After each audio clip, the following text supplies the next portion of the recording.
Hello and welcome to Unwatchables, your podcast journey into cinema's seedy underbelly. I am Marc Dottavio. I'm Seth Troyer. And today we're closing out the scariest month of the year with two films by a master of all things grotesque, painful, and sometimes strangely moving. That director is Takashi Miike, and we're discussing two of his most notorious films, 1999's extreme stealth horror movie Audition and 2001's ultra-violent yakuza thriller Ichi the Killer. Hold on to your intestines.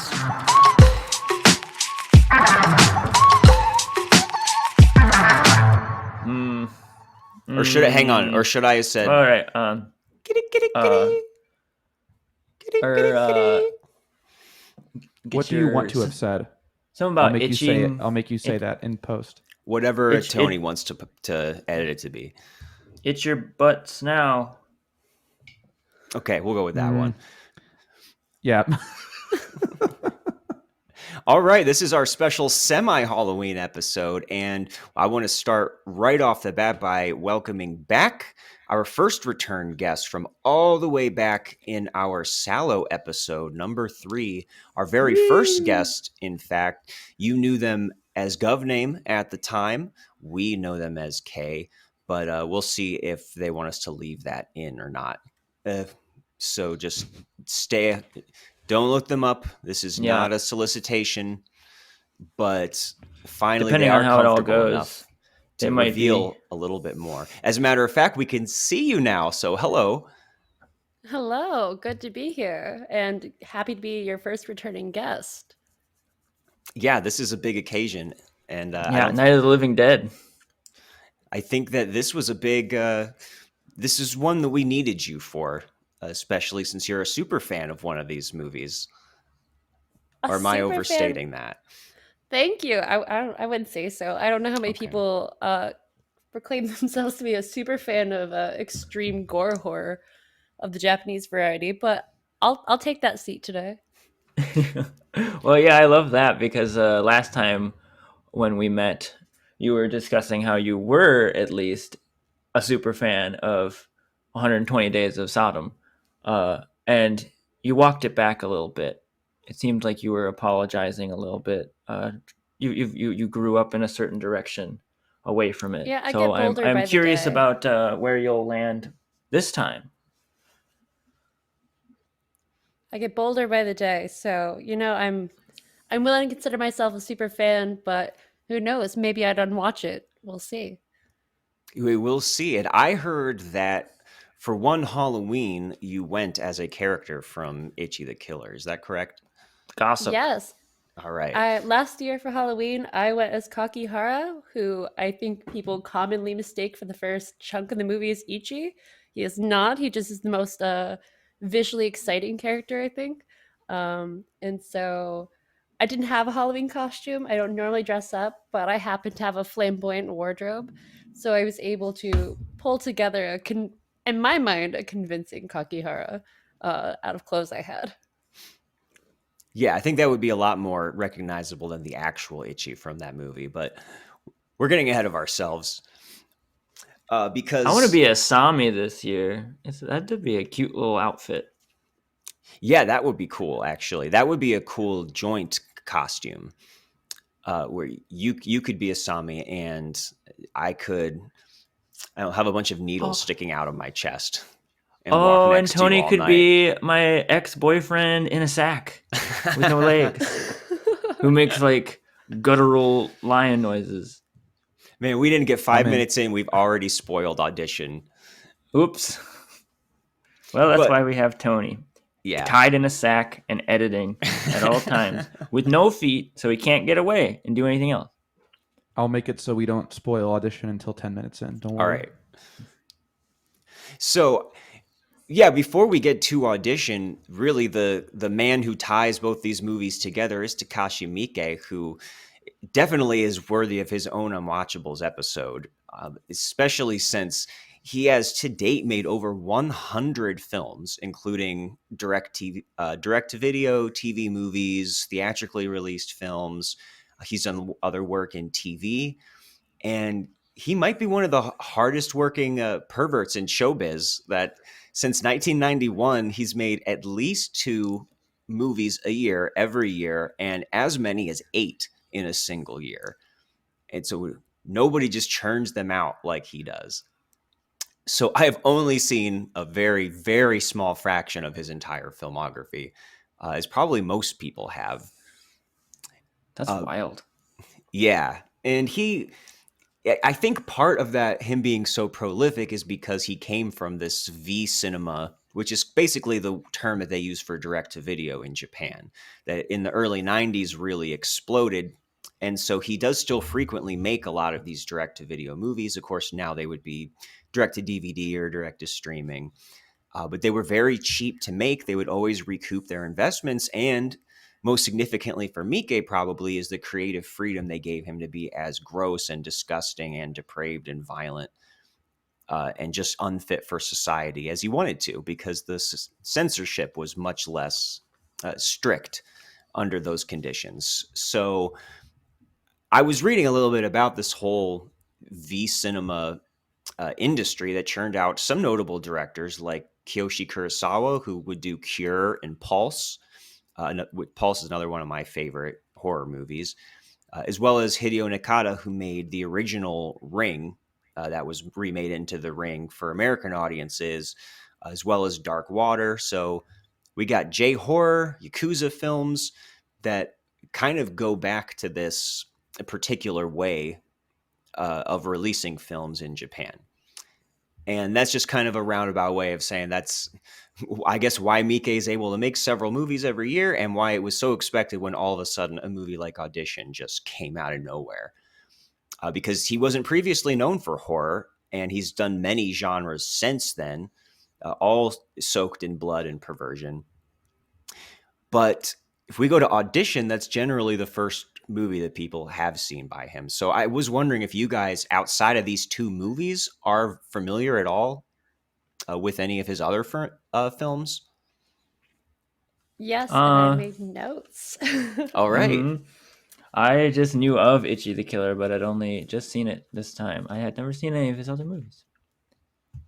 So I made notes of a few gory scenes that I think are worth highlighting in some of his other movies. So in 13 Assassins, there's a scene where someone explodes into a cascade of blood from a rooftop and just rains on everyone below him.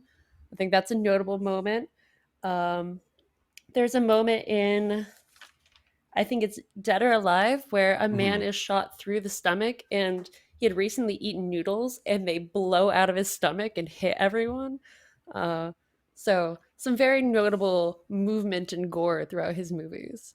Oh, I did see Gozu. I forgot about that. Isn't there like some scene in that one where a grown man drinks milk out of a lady's tit or something? I think that's what I remember from that one. Missed that one. That definitely sounds like him for sure. So I did see 13 Assassins, which is weird. That's like almost a much more kind of mainstream feeling movie, even though it's still very violent. And that's, kind of like an action adventure samurai film that I like a lot. And he actually just had one a few years ago, or maybe even just last year, called First Love. That was a very strange and fun movie. And I think that might be it for me with him. But if anyone who's trying to just keep up with his output is going to have a hard road ahead of them. But he has been very influential in horror movies and all other kinds of genres. The more disreputable, the better, which still makes Audition seem like an outlier among all of them. Yeah. At Even the time, though it is like the crowning jewel in what is called Asia Extreme, it seems like, as far as like American audiences are concerned, it seems. That's the first one I had ever heard of. It's like on those lists of real fucked up movies that you look for when you're a teenager and stuff like that, trying to impress your friends. And that was the first time I ever heard of Takashi, was being associated with this movement of just fucking batshit. You thought like American slashers are wild. Like one step up is just these insane Asian movies that they made in like the early 2000s, where it's just like torture and just people exploding in blood and all sorts of like really absurd ways too. There's like a bunch of like really absurd examples of this wave too. I think it just like anything, it just got like oversaturated. I remember seeing all kinds of like crazy trailers and stuff. Machine Girl, like Robo Geisha, shit like that. Just like totally bonkers, crazy stuff. So it is interesting that this movie, which is maybe like in some ways is one of the more like straight laced, like holding its cards to its chest kind of horror movies, is associated so heavily with that. Yeah, it kind of fits in a way and then doesn't with those kind of movies, because on one hand, people do point to this as having an influence on that whole wave of torture porn movies, which we've talked a little bit about in previous episodes. But, movies like Hostel and Saw, that became really popular around that time, especially with Eli Roth in particular, who made Hostel, was a big fan of Audition in particular, and even has Takashi Miike have a cameo in that film as one of the guys paying to kill somebody. So that's his way of paying him. Yes. But if you go into this movie with that being your expectation, I think you would be very surprised. Just for a little background, this was even at the time, which wasn't that far into his career, was his 32nd film by my count. There's kind of, he's made so many movies that it's kind of hard to totally tell. But that's so cool. Like his 11th theatrically released one, and his one of 7 movies that he released in 1999 alone. This was just like 3 weeks of shooting for him. The studio that worked on The Ring, the original Ring film, was wanted to do something that wasn't supernatural, but that was still scary to kind of capitalize on that success. And so they optioned a novel by Ryu Murakami from 1997, which I did not learn about its existence soon enough to read before this episode. Yeah, we should have read it. We fucked up.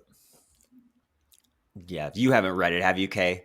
Tony, anyone? No, I didn't know that's part of the homework. Yeah, I know. Sorry. I read it. You read it in its Tony read it. entirety? You liar. No, I didn't read it. Did not read it. It's Tony's favorite book. I read it. I just don't want to talk about it. Okay. He had already done 32 movies before this?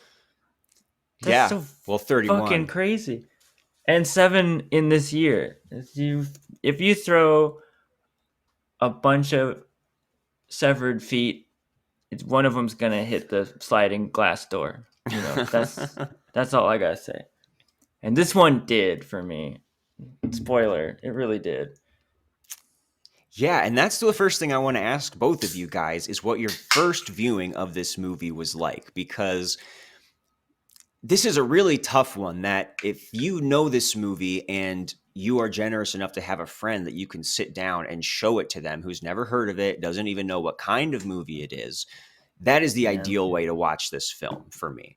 And it's almost impossible to do that now because even the cover has, the image of the lady holding a hypodermic needle or piano wire, or even knowing that you're going into a horror movie is not going to give you exactly the effect that this movie would go for. So did you guys know what this movie was the first time that you watched it? And if you did you still find anything about it surprising?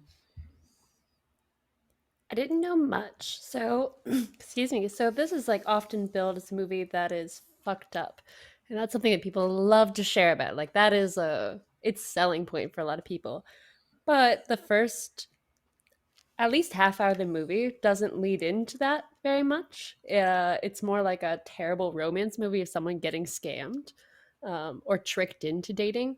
And so I didn't know what to expect. This was my first Takashi Miike film, and very soon after that, I saw Ichi the Killer in 4K restoration.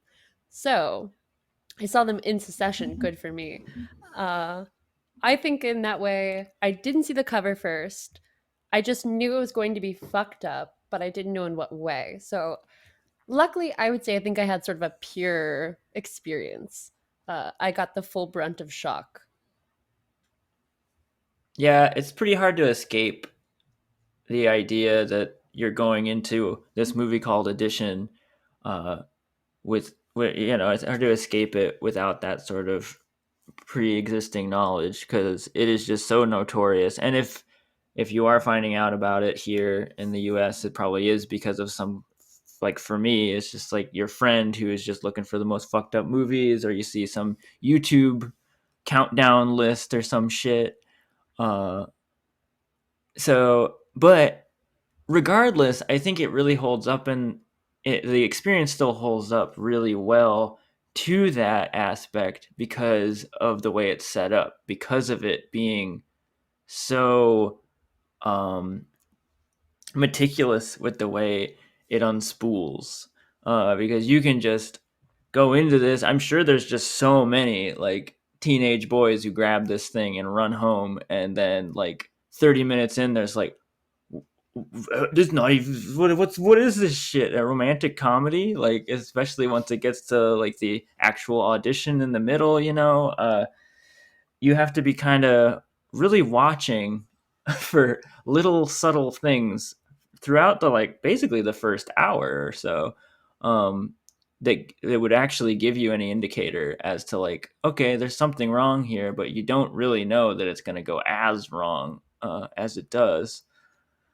So that's one of my favorite aspects of it. I think the aspect that is just so singular to it.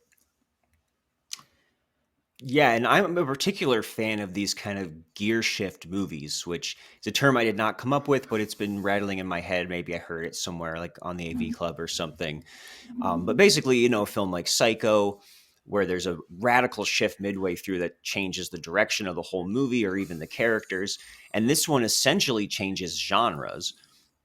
And I think it's a testament to the film that no matter how many times I've seen it, or even the first time that I saw it, just knowing it was a horror movie, that it still really just hits you with a gut punch. It just works every single time that I watch it. And if anyone hasn't seen it, the way this movie starts out is we follow a widower named Ioma, who wife died when his son was little, so he is raising his son alone and is getting a little older and decides that it's time for him to get remarried. So his friend, who is a movie producer of some kind, sets up an audition for a film that they don't really have any intention of making as a way for this guy to meet girls, pretty much.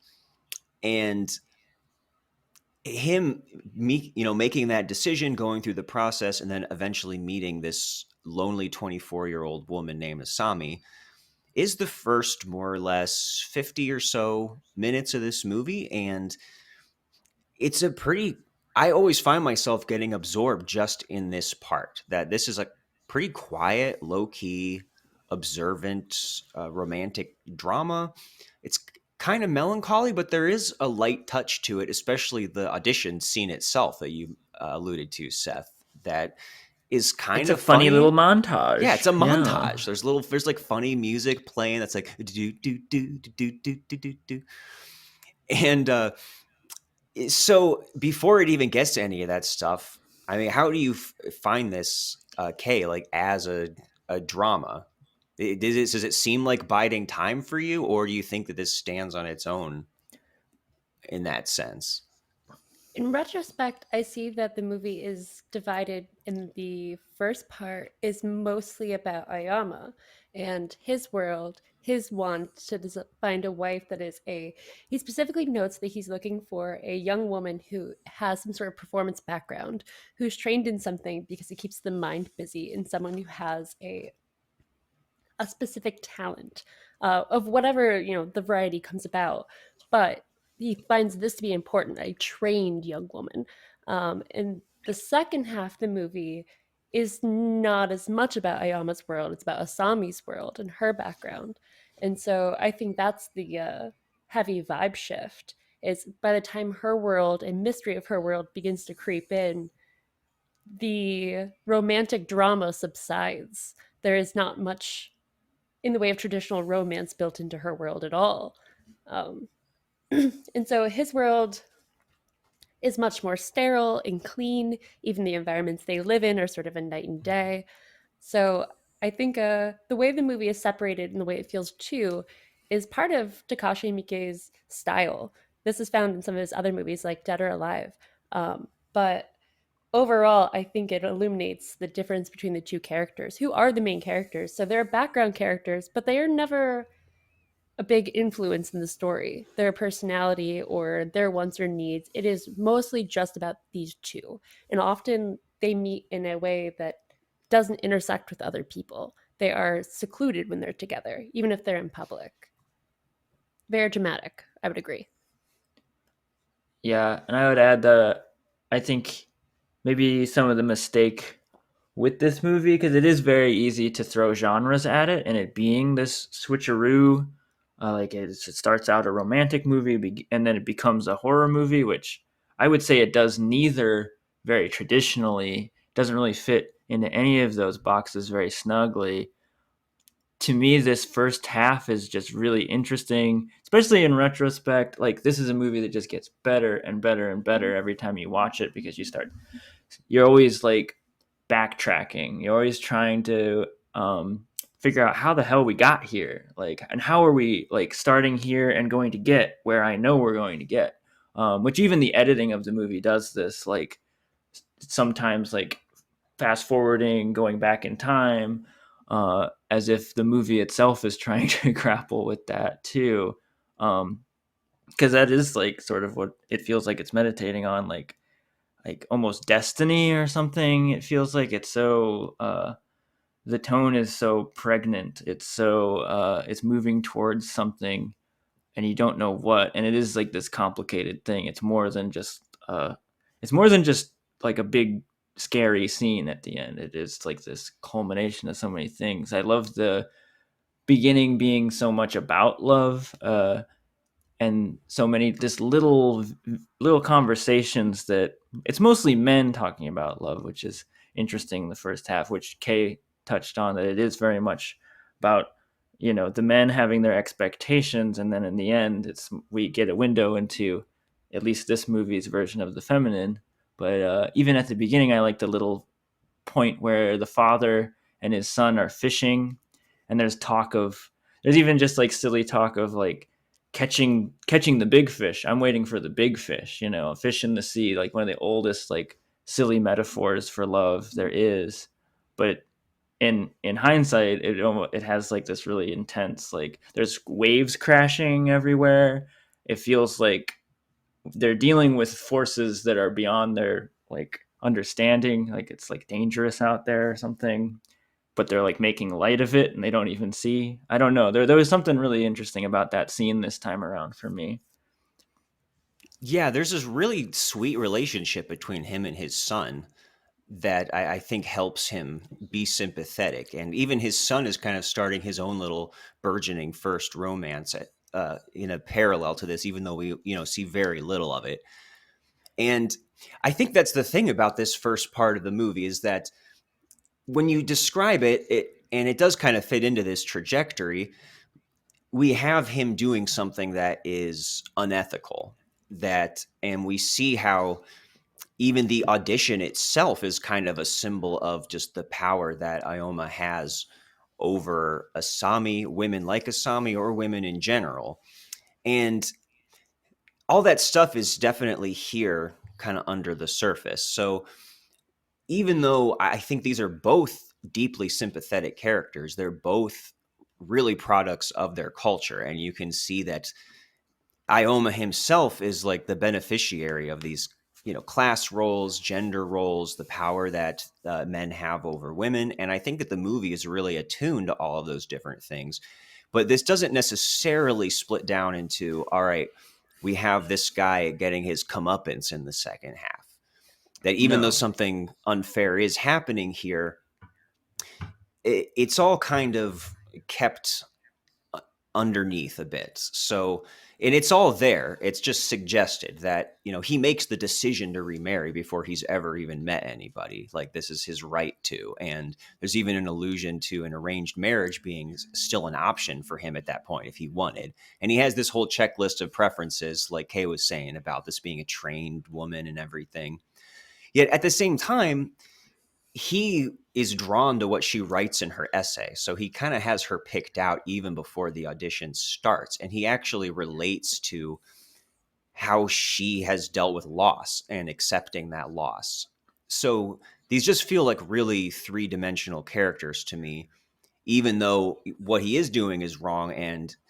But I also don't want to define her part of the movie, which is much more horrific, as being just a revenge thriller or a woman scorned kind of thing, because there's a real deep sadness in this movie, and I think that it is about loneliness, and that's stated a few times in the movie where they're looking at a clip of these teenagers in a club saying that it looks like a cult, and one of them comments that happy people don't go to places like that, and that everybody in Japan is lonely.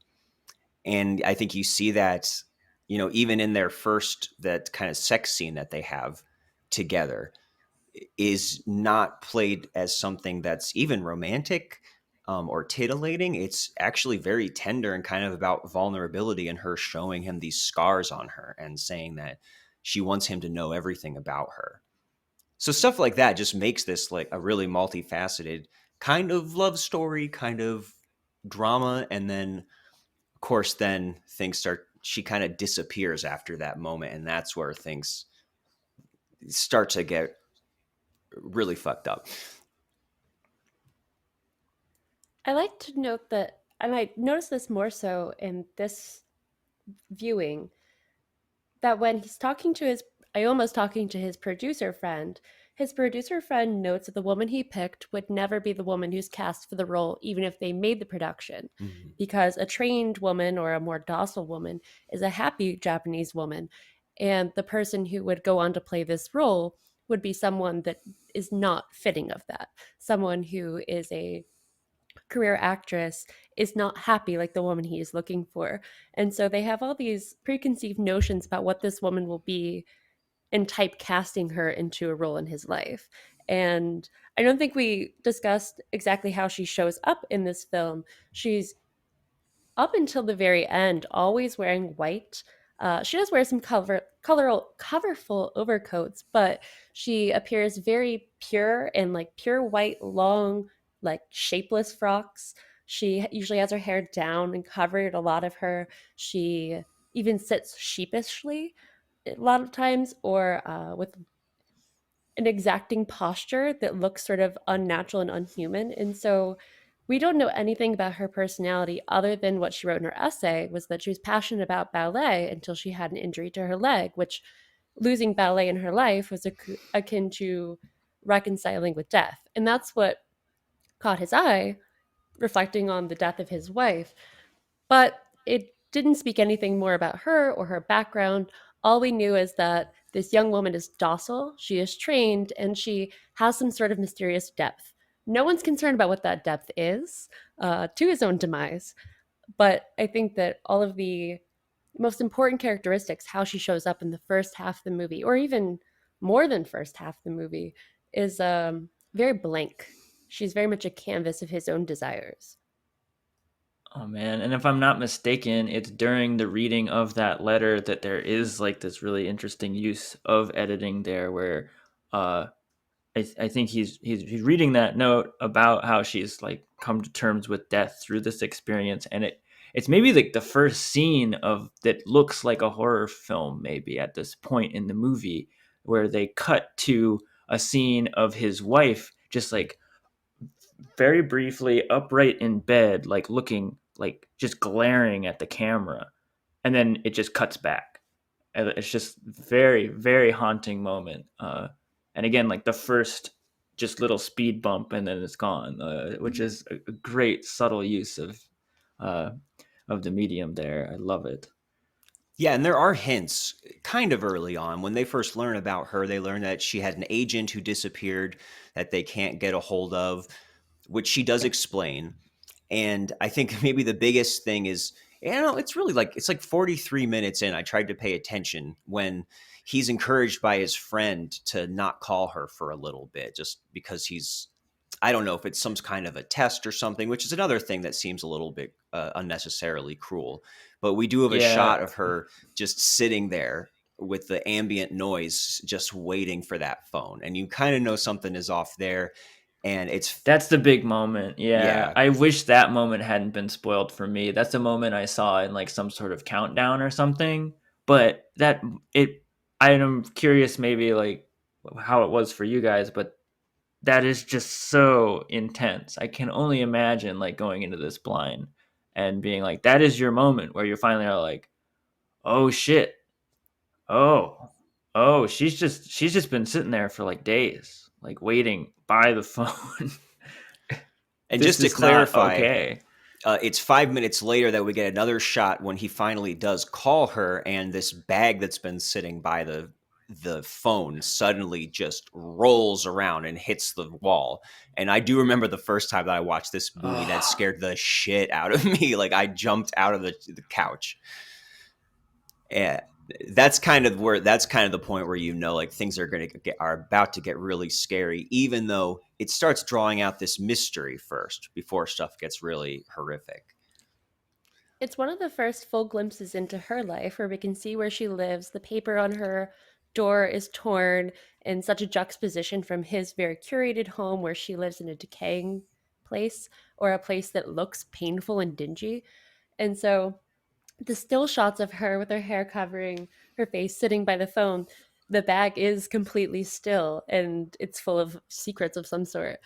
But it is the moment that the phone rings and it's Ayama that the bag, like you said, the bag jumps. And I kind of pinpointed that as the moment that the horror really starts. Mm-hmm. Like, if you had to pinpoint one moment that the movie pivots, I think that's specifically where she is now in control. She, going back to the fish analogy at the beginning, she now knows that she has something on the line, as if she is the one fishing now and not the other way around.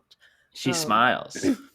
Yeah, she smiles very creepily. Mm-hmm. And I think that's the moment she knows that it's sort of game on. Before, she was playing the game as much as he was. She was not an actress, and there's not really reason for us to believe that she believed any of it at all, that she was going to be cast in something. That doesn't seem to be in this character's motivations. I truly think that her motivation in joining the audition was to reel in someone just as much as his idea of the audition was to reel in someone. This kind of reminds me of Engayo films, which is, jump across the world to Italian horror, where often the damsel becomes the most fearsome character. And there's usually a pivotal moment where we understand that what looked like a helpless damsel is really the perfect setup for a villain. Not that, I guess I'd call her a villain, yeah. Yeah, a sympathetic villain. Yeah. I am But he is very complicit curious. too for him being the one who does pick her out. So in a way, it's he went hunting for her, and she was just ready for him. I guess that's what I'm very curious, and I'm curious about your guys' theories on that, because it is I don't know. I'm always a little torn as to where I fall, as to was she seeking actual love or something, maybe in like her own twisted way, and she was legitimately like betrayed and found out information later. I guess I do lean towards what Kay is saying, that it is like from the get-go she knew this was all bad, and she wanted to, like, this is her way of like making an example of yet another man or something like that. I think it is a little ambiguous. I think I'm still curious about it all. Well, that bag was full. Sure. I think it's But I a little didn't both. know I if think there was ever moments maybe of genuine, like, no, like maybe she does believe that this man might be a little different, or something like that. I think maybe her trajectory or understanding of what it means to feel love or be in whatever love arrangement she's seeking here, this is her language of love, all this pain and horror she's inflicting. That's more what it is. And so I think that she is legitimately seeking to meet someone, which is sort of maybe hinted at by her past. She said that she worked at a bar, and when he goes to investigate the bar, he finds out that the owner has been murdered and is somehow connected to the record label where someone is missing. And so she sort of already has a trail of people behind her. But when she gives us more information later on in the movie about her past, which is sort of shown these dreamlike sequences, we find that these are truly some of the deepest connections in her life, but they all resulted in pain. And so I think it's hard to even separate what those are. I don't think that she's out for revenge necessarily. I don't think that she's out for blood just for the sport of it. I think that they're all sort of wrapped up in this character as being a symbiotic relationship between torture and care. And so the moment, I don't want to jump too far ahead, but the moment that I think she feels betrayed by him has nothing to do with realizing the audition was a setup, but when she sees that he loves other people or other positions in his life, like his dog and his son. Right. Yeah, she does say that. And you could see in just, in a very heightened way, you could almost look at this as her only rational response to an insane, irrational life and circumstances that she was put into, that because of, her status as a woman, as kind of an orphan at one point, and then having an abusive stepfather, or everything that's going on there, that she was put into a position where she had nothing except perhaps what a romantic partner could give her. And most men did not have the luxury of having more of a position, whether it's in, society or just their family life, where they can have fulfilling lives and love, many people. And she doesn't have any of that. And part of that is kind of the role that she was put in by the culture or by her family. And yeah, it almost makes sense then. And, in her own sick way, this is the only way that she could actually get the kind of devotion back from a man that is demanded of her.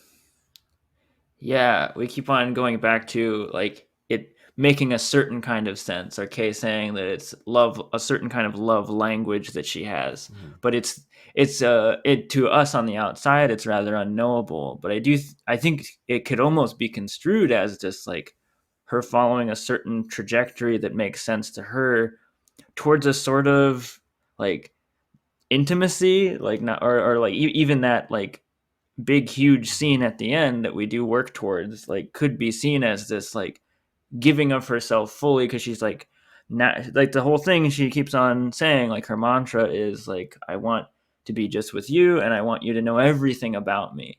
So this is like the next step, like the big moment at the end where like which is horrifying and like destroys any idea this man had of her, is her sort of giving herself like fully to him now, is like, this is what I am, and I'm explaining like everything that's wrong with you and like how I see you and how I see everything now. um it is just like this laying it all on the table sort of moment. Yeah, well, let's dive right into it then, because dancing around the specifics, but we do get to a point where Asami basically disappears after what is assumed is her making love with Ioma, and he spends But we a don't little see the part. act. Yeah, That's there's true. just a moment in bed and he rolls over and she's gone. Yeah, and then we have a series of scenes where he is trying to find her and is finding out these disturbing things. And the film itself is kind of gone, even style-wise, from these very stately, elegant compositions to now the shots are a little more angular. The lighting is a little more sickly, like green and yellow. Almost noir, because he's being a detective or something. It's funny. Yes, and there's a really creepy scene where he goes to that bar and learns about the owner there who was massacred, and they find all of these body parts there. And just little details that a guy tells him, like how the building is old, so all of the blood was running down like pooling in the hallway because the floors were slanted. And then among all of the body parts, they find 3 extra fingers, a tongue, and an ear that were unaccounted for. And that is just such a just weird, insidious kind of mystery. And noted that sorry, go ahead. Noted that the owner of the bar, who she said she was working for, was somehow involved with or perhaps dating the man from the record label, who she said was personally looking after her, but is known to be missing for some 18 months or something like that. So there's beginning to stitch some things together at that moment. Yes. And then where the things really take off then is when he returns home one night and falls over paralyzed. Basically, it's assumed that his alcohol has been poisoned. And as soon as he falls over onto the ground, you know, a lot of people remember this movie as being kind of normal. And then there's this big confrontation torture scene at the end. But what really happens first is there's a really disorienting just rupture in the whole movie where all of a sudden it's this extended sequence where it's really ambiguous what exactly it is we're seeing, because it seems like memories or flashbacks, but they're things that he couldn't really have known about her, such as what's in her bag at home. And it really makes you wonder what the blend is we're getting here of reality, fantasy, him imagining things. To me, there's almost a mystical thing where we are seeing things that are true, but they're being revealed in this almost dreamlike state that don't reflect things that actually happened. And I don't know, were you guys surprised, like going back to just how kind of confounding those ruptures are?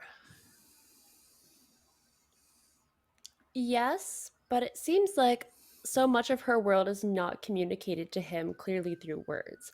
We see some more of their conversation they had in like their 2 dates before he decides he's going to marry her. Towards the end, we don't see it necessarily as it's happening, so the story doesn't unfold in a linear fashion. But I think it's in that alcohol-laced dream sequence there that we see more of her story with her stepfather, who I was gathering is also the man who is running the ballet studio, who is the one who does her like the lasting physical scars that are kind of important in the movie, though we never see them. It's interesting they didn't recreate like her injury or her scars with makeup necessarily. They're always sort of out of view as a viewer. We see some montage idea of how it happens to her when he burns her thighs, but we don't like, it's not a visual element that reoccurs on her body. I thought that was particularly interesting. So like they might not even be there. Well, she does, doesn't she show them to Ioma? I mean, as an adult, not when, and just that one moment. Okay. When they're in bed. But they also like revisit the scene where she's being burned in the ballet studio so often, and it keeps coming up in his dream montages, but we only have a glimpse of the scar. I think that's the only time. There aren't like upskirt shots of like her scar or something like that. It doesn't feature visually prominently, but this pivotal moment of her being burned in a sexual fashion by her ballet teacher / stepfather is obviously a very pivotal moment in her life, though she'd endured abuse before that, which we're told about, we don't see. So just re-showing and rehatching that in his dream montages, which are sort of implied, we'll never know how much he knew or how much of this entirely lives in his mind. Yeah, I think it implies certain aspects of it being ambiguous, that like for all we know, this might not have been the first time he's been drugged, or like there have been certain moments, maybe there was a moment where he was drugged and taken to her apartment, or certain things were dropped in. There's also the idea of, because some of the moments are less seem more innocuous, I guess, because some of them are just like returning to sort of, they feel like deleted scenes from dates, where it's just like dropping in little hints here and there, little things that maybe like that now are starting to make more sense, but like in the we feel very in his perspective during the first half of the movie, and it is like his perspective is very much like her lips are moving and he's like barely listening, right? He's just like, this beautiful woman, this is everything, I'm checking off my check marks, and as I'm getting drunk across the table from her, and it's very exciting. Yes, great. Talking about trauma, excellent, sure, of course. But he's probably just seeing it as like a gain, like everything is just a gain to him. She's performing for him, she's like submitting to him by giving him like secrets and things like that, when really it's like, if he's actually listening, which that is like sort of the moment of like, how did I get here? He's going back, trying to figure out how did I get here, on the floor in the living room, which I do love. One of my favorite parts of like the more, as much as I said it doesn't fit into a box, the more genre aspect of the horror in this, I love the horror trope of establishing the, like, maybe the wrestling ring for the latter half of the horror movie, when the big shit's going to go down here. And it does feel like it has that in like the opening, like one of the opening scenes, like establishing the living room. Like they're off, like they're not even in the living room, it just shows the living room and the dog, and the dog is also like reminding us, if you've seen this before, what's going to happen later. Which, yeah, I adore that. But yeah, it is such a wild bit of editing, like just all these past, present, and hallucination aspects of this whole thing is great. I think what Miike does there is just brilliant, because this is a long sequence too that goes on, and you really don't know what's going to happen, if you're going to return back to reality, or if the rest of the movie is going to be like this, and this is going to be a full Mulholland Drive like fever dream at this point. And you just die. Yeah, like it really is this descent into a literal nightmare, and it's so impressionistic with them, the way it just starts out seeming like they're having a flashback to a scene we didn't see, and then all of a sudden it starts changing settings, and then sometimes all of a sudden she looks like his assistant back from work, and then he looks like then it's like his son's girlfriend talking to him. It's very hallucinatory, and it's during this part where we do see him kind of magically in her apartment, and we get to see what's in that bag. And that was probably the most disturbing thing to me the first time that I saw this movie, which was a very long time ago. I was probably in high school. And this is why it's on the list. Yes, this is why. Hopefully, if you wanted to see this movie, you've already paused this and are going to watch it before we got to this point.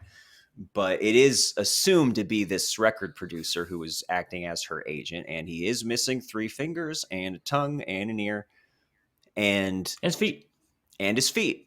Yep. And she vomits into a bowl and feeds it to him. It's disgusting. It's creepy. I mean, kudos to that guy. And as we've all been there, right? Vomiting in this dog bowl, there is an extended shot of him like doing a come hither with his one available finger. The man is truly starving and just subsisting on her regurgitation of what she's bringing back, or regurgitation of her life, or whatever this is, this mysterious puke. It's not even normal puke. It's like somehow extra murky and strange. There's nothing he gets that he doesn't share with her. And he's eager to eat this. He eats excitedly. It's this entire montage, the way it's stitched together, in both introducing new information and reviewing scenes we've seen before, with new information and old information sort of continually pieced together, has the same feeling of an Evangelion, where the animators ran out of time and budget, and so they just had to recut Neon Genesis Evangelion, the series, into its own re-narration to make it all make sense. And somehow it makes like a cinematic painting that is different and separate from whatever happened before it, but a continuation of it all. It's a little like feverish in that way. Oh man, I love Kate. You bringing up that that single fingered hand that like beckons her to bring the vomit, like really puts it in perspective for me, and puts a lot of like what's going on in perspective. It almost could be construed that this is like what she's been peddling somehow worked on this man in the sack or something like that, because there's almost like a sexual aspect to it to me now that I think about it, that it is like, oh, come here, yes, bring your puke. It's more than just, which I always just interpreted it as like, I'm begging you for food, I'm dying in a sack, but like that one little shot kind of puts that in perspective to me. Like maybe they do have some sort of like this is an actual relationship of symbiosis or something. I don't know, that she's just actually preparing our main character to do as well.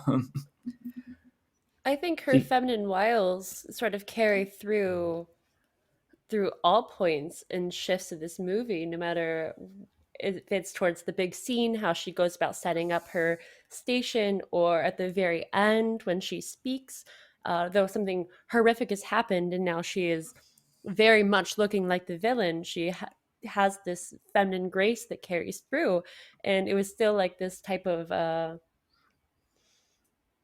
feminine reserve that made her so potent in the first half of the movie, that it sort of implies that this is why she was chosen amongst all of the other auditionees. That there is something about, going back to the fishing thing, there is something about the way she has strung the lure on her hook that has made her sort of ultra stylized, or has made her more of a feminine apex in this way. Yeah. Were you going to say something, Tony? Real puke. She actually puked into the bowl. It's very pretty puke. Wait, is it? It's real. Wait, how do you know that? You barely even see her do it. What a waste of... Yeah, it doesn't make sense, but she wanted to puke in the bowl apparently, and so he let her puke did they in the bowl make the for poor real. guy actually lap it up? I really wanted to find that out, and I'm sure they real. didn't.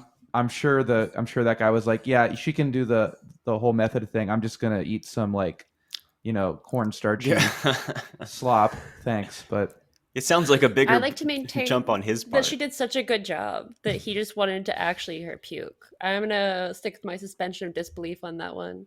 That's powerful. That is amazing.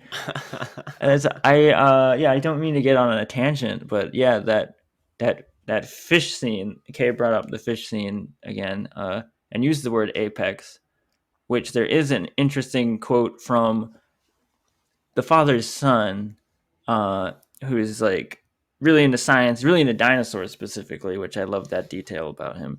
But he talks about how there's this species of fish that start as male and become female.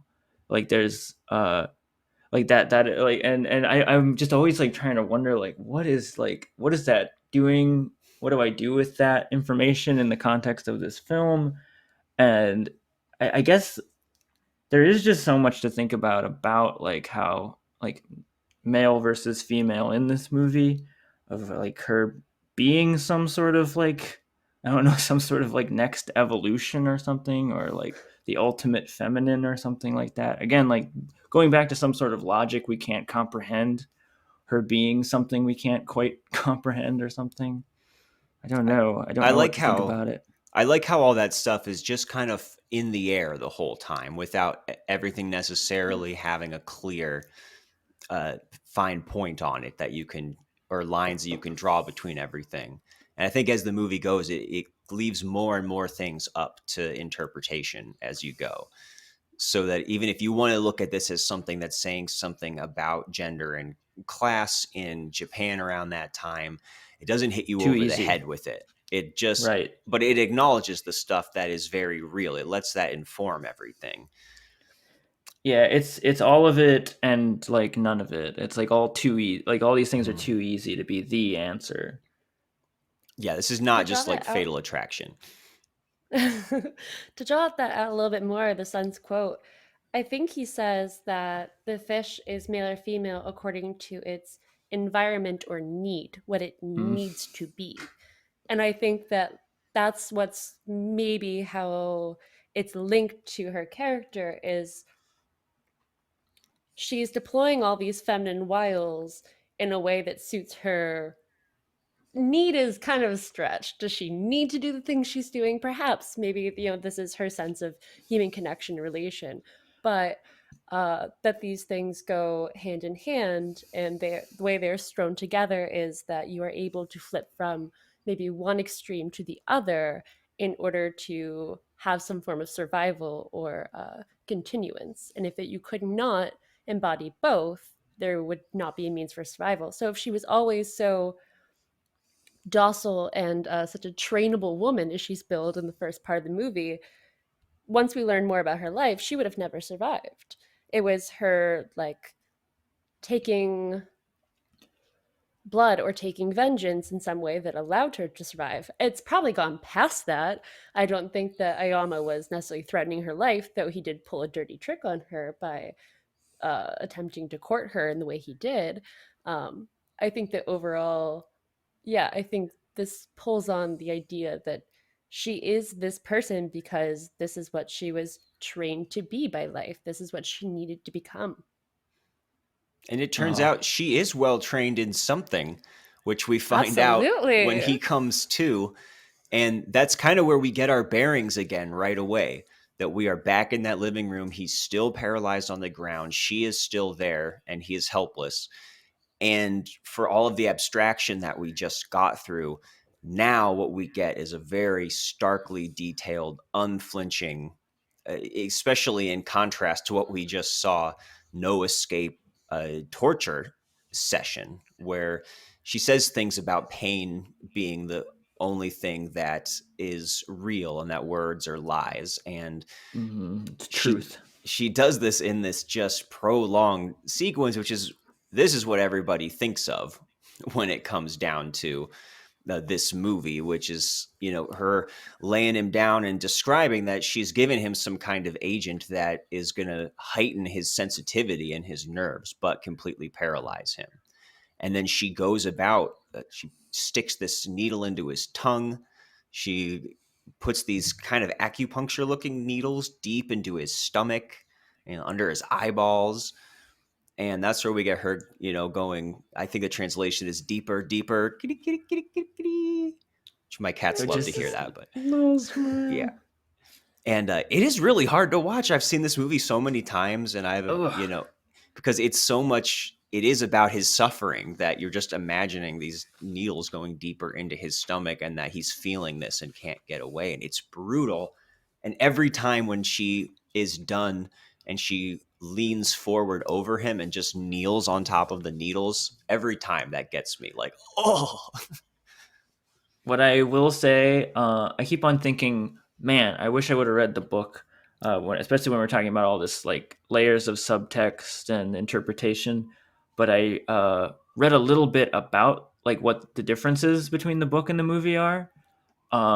In this movie, like before this sequence begins, you see it cuts to her like getting ready while he's on the ground, and we see that she's killed the dog, which is already like that's intense. It's a movie no for a lot of people, for sure. Dog's the lucky She one. doesn't kill the dog on screen, so she No. comes out of the door where she was, like sort of beginning to prepare herself, and we see his name is Gangu, which I think is a cool name for a dog. Gangu is just on the floor, so it looks like he went peacefully. But All in her the book, he victims does. in the movie, I wish I was the dog. Yeah, I think he got in the the best book, slice. he does not go peacefully. Oh, He is okay. While he's on the ground, I guess she basically shows what she's going to do to him with the dog by like torturing the dog and cutting the legs off, I guess. Oh, Seth. It's just like, holy shit. This is a family Like, show. This is Unreadables with Marc and Seth. And if you didn't want to read that book, I gave it to you. You don't have to read it. I'm glad you pointed that out, though. Holy shit. Like, that begins one of the most intense sequences I've ever seen. Like, I can't imagine. Like, holy shit.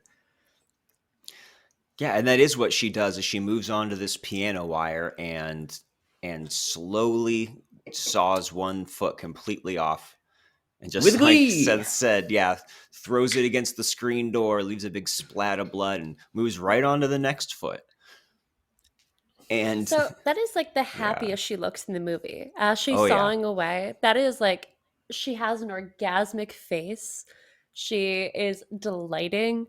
Even in the recording scenes where she looks like peacefully and again docilely happy, sheepishly smiling, she is just outright filled with joy for the first time. Like this is the first time in the movie that it looks like she really comes to life.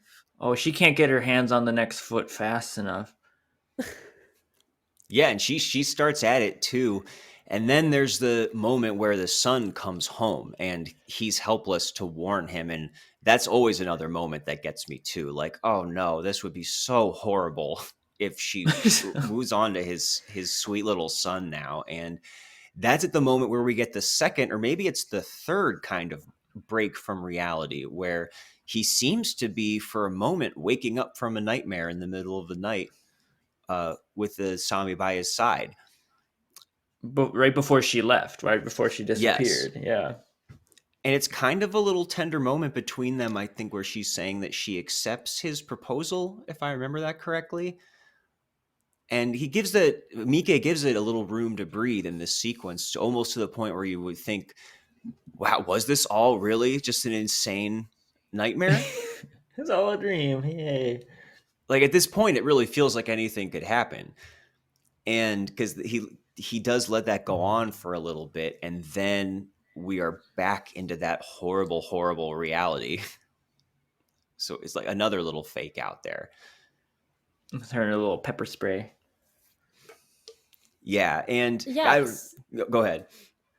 So as she's pursuing the son, she's spritzing him, but it's not quite a pepper spray. I wonder, is it like a sedative? What is she I figured it fumigating was this young man with? some kind of paralyzing chemical is what I assumed. I'm just so curious. So It is interesting, the idea of like if it is pepper spray or something, which is usually like women having that for like defensive like aspects, so like when they're walking home and things like that. She's now using it as like a predatory like weapon or something on a man, which is like a whole other thing. Like So yeah, this is taking us to the very end then, and we've spoiled everything so far but I definitely want to talk about the final moments because okay, were you saying something before? I'll save it. Okay. Okay, well I'll Don't pass lose it it. to you right after this because she No, does yeah, end it's up a conclusionary thought.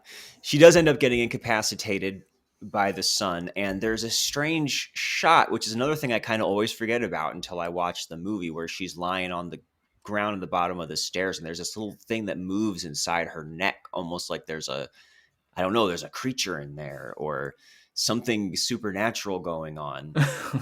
I'm not really sure what to do with that. But they do have this moment where they're both lying there kind of paralyzed, and she just starts talking to him in a way where once again reality is kind of getting slippery, where she's just saying something about how much she loved meeting him and how much it meant to her, and then ending She's with just regurgitating. She's vomiting her old dialogues and things I that she just says. Maybe wanted that's you it. to only love me. I just wanted you to know me, and I just wanted you to love me and me only. Yeah, It's like In Hell her 9000 or whatever at the end of 2001, you know? in her tiny innocent girl voice. She's going to start singing that song that Hal sings just when she's getting shut down, you know?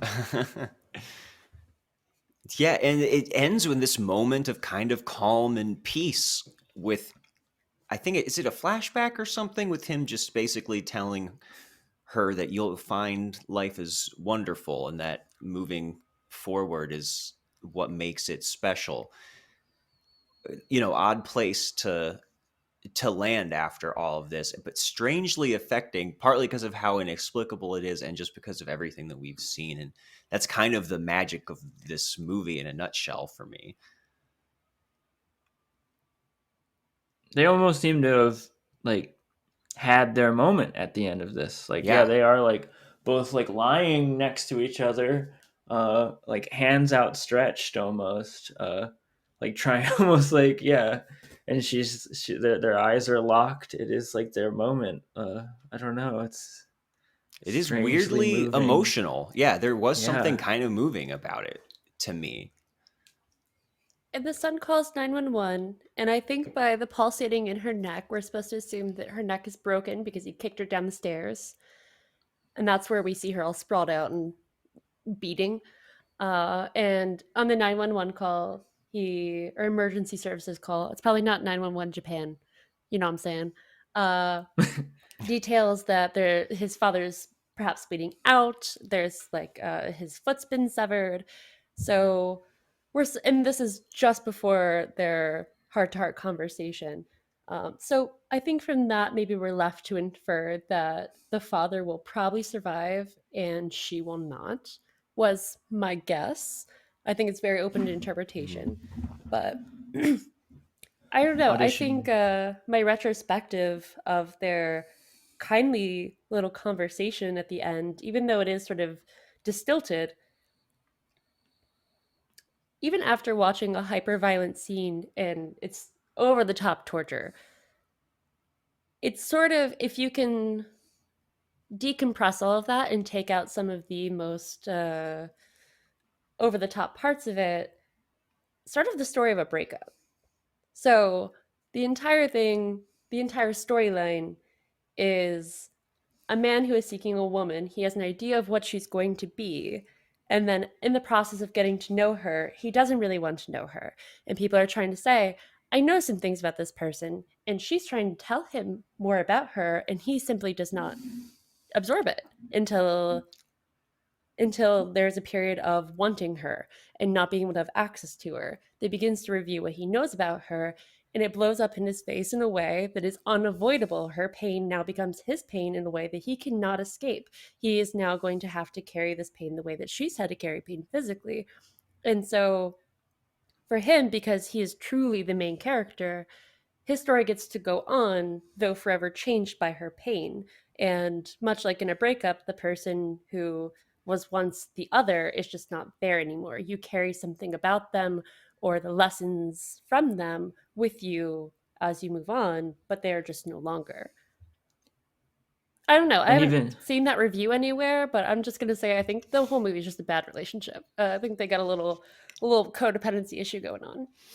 absolutely. And I think even no matter like the bad breakup, I think we all have that, like, you know, like even if you just fucking hate him at the end of it, like there's still that part of you that probably wants to, you know, like they do at the end, like reach out and just like, oh, but it could have been, you know, it could have, you know, yeah, it still have like this tiny little bit of you that does that. Yeah, there's so much there that can be supported by this movie because there's just so many layers to it, and no matter how many times I watch it, I'm always focusing in on something new, whether it's this secretary who has one tiny scene at the beginning who says that she's Love getting it. married, and it's kind of suggested later that they did sleep together, but he also kind of left her hanging. And like most great Yeah, she movies, could it's have been filled with the those details. normal girlfriend. Yeah, she could have been the normal girlfriend, but instead he wanted the big fish.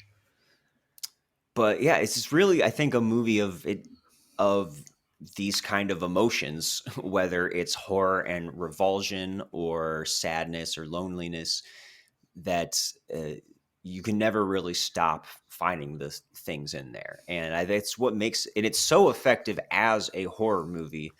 On top of that, that's why it's close to my favorite horror movie ever. So in case anyone was wondering whether I was going to unwatch this, the closest I would come is this is definitely a movie of all movies that I kind of wish I could see for the first time again, to have everything hit me for the very first time, to kind of steal that answer we've gotten a couple times from guests. But that's the only way in hell I would watch this movie, because I think it is great.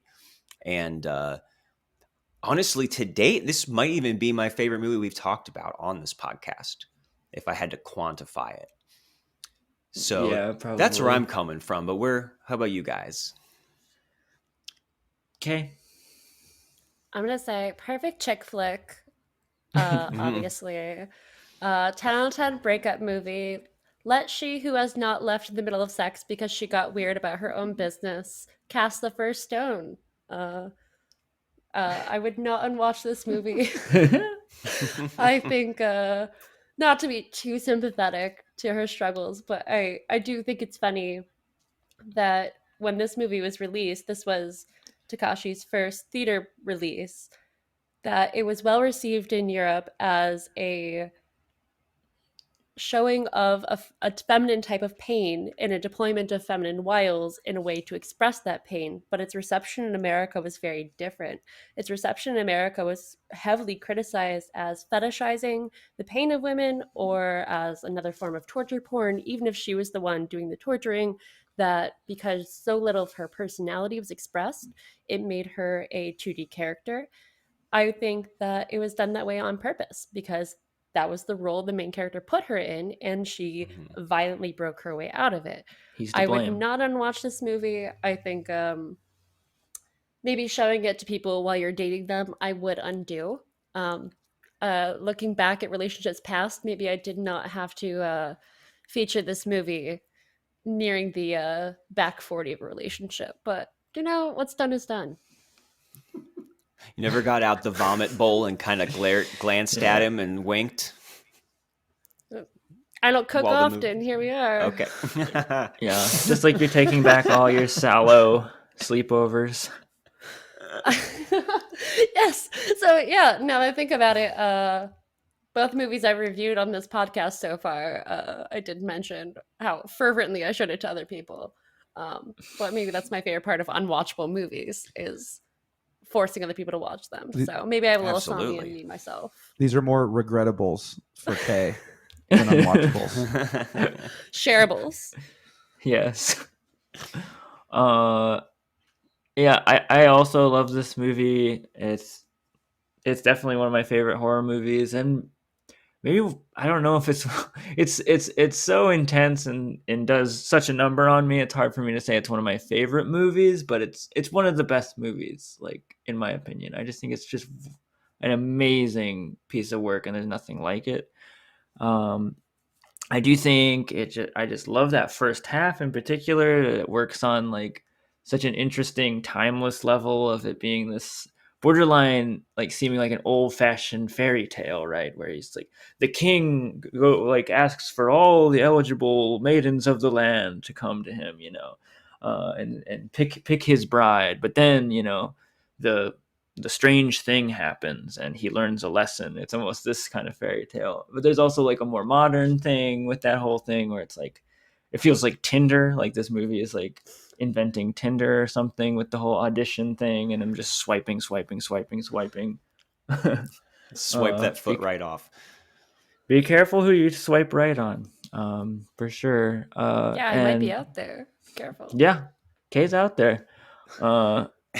And it's just so, there's so much going on. There's so much that we can all kind of like put into our lives, even though it is like a huge, like, intense, crazy version of love. It is like this.